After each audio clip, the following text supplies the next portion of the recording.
Being a good listener is one of the most important skills that we have when leading our herd. Now, that's probably not news. In fact, I'll bet there's tons of podcasts, tons of blog posts, tons of books that talk about being a good listener as a leader.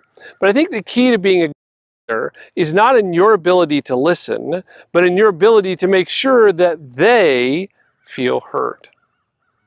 You see, I'm one of those multitaskers that can do many things at once, and that's part of my ego probably. But I love doing that. So if I'm in my office and I'm typing away on an email or something, and my wife comes in and she's telling me something that happened at the rescue, something that happened to one of the horses or one of the ambassadors or whatever, and she's going through that story, she'll stop and she'll go, "Hang on, are you even listening to me?" Because I've been working on my email the whole time. To which me, being the brilliant multitasker, would repeat back to her word for word what she had just said to me, almost literally word for word what she had just said to me that entire conversation.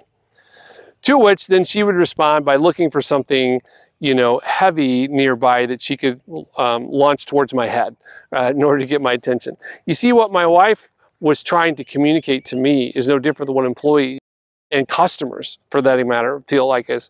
It's not that I listened to her, it's that she felt heard. And the way I was doing it, I had all the information. I could do something with it. In fact, I would follow up with it. But she didn't necessarily trust that. And she didn't feel validated in the process. And so I have learned this technique that I do.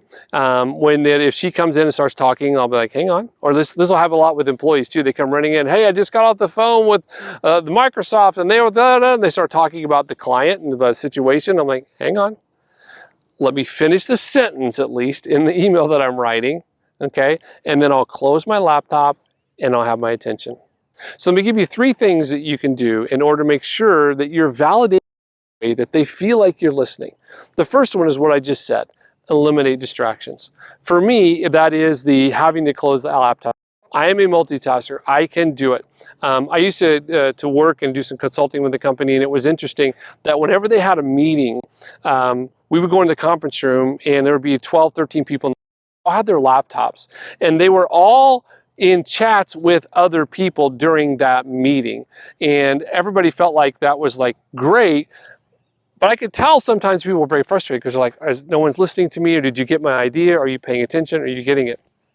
And so eliminate distractions is number 1. For me, it's that literal stopping people, saying, "Hey, hang on just 1 second," and then me taking a moment to see what I'm dealing with, see what's going on. I miss Layla. And then give them my full attention. The second thing is to make those nonverbal or slightly verbal cues that we have to do. The nonverbals being like the shaking of the head. Most importantly, the eye contact in that process, right? Making sure I have great eye contact. The slight verbals is what it's like saying like interesting, okay, right, I get it, okay. I'm giving those feedback. So now they say, okay, that they can tell that I'm following along and I'm listening. You see, that's what my wife was mad about. It's like, I don't care that you heard everything that I said. I need to know that I am heard. That you listen. Sure, you can repeat it back, but did you hear what I have to say? My eye contact, my nodding of the head, my little verbal cues are helping her to know that that's true, and it's helping the same thing with employees.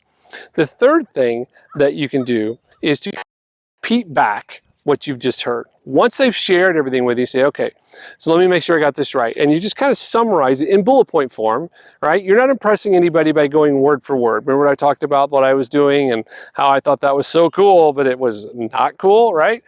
Being word for word, just give some bullet points back and make sure, and even say, "Have I got that right? Does that make sense?" This works awesome with customers as well. If you're not just with your employees, but it works with your customers, that if they're trying to communicate something to you, right, that if you're listening, you've eliminated distraction. Let me tell you something. The one thing about Zoom and Microsoft Teams and Google Meet, by golly, have those cameras on. Because I promise you, if the cameras are not on, people are doing something else. There's multitasking happening. And when multitasking is happening, you cannot listen well. None of us can do that, right? I know every one of us tries to check our phone, we text when we drive, we're doing all that. It's the number one cause of accidents out there, distracted driving, right? But we think we can get away with it. We think we're better than that. That won't happen to us. The same thing is true on your Zoom meeting. The same thing is true when the laptops are open during a conference or during a meeting when you're having a conference room, right? So eliminate the distractions, maintain the eye contact, giving the small verbal cues that you're getting it, and then repeat back what you've heard so that that person knows you did hear them and you have now validated them, which that validation then builds trust. It builds trust, and that's what you need from your employees at work.